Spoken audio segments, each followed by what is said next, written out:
आलमी शोहरत याफ्ता और स्विंग के सुल्तान के नाम से जाने जाने वाले पाकिस्तानी क्रिकेट टीम के साबिक कप्तान वसीम अकरम की अहलिया शनीरा अकरम ने अपने शोहर का नाम तलाक याफ्ता अफराद की फहरिस्त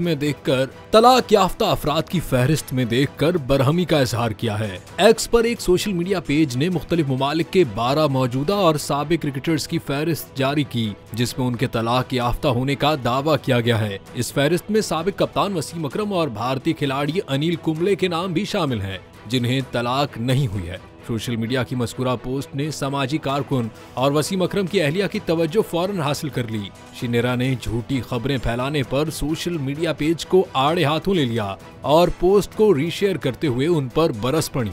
उन्होंने झूठ पर मबनी पोस्ट को रीशेयर करते हुए लिखा कि बिलाशुबह आप लोग हर चीज सियाको सबाक से हटकर लिखते हैं। सिर्फ यही नहीं, आप लोग दुरुस्त और काबिल एतमाद मालूमात से भी महरूम हैं।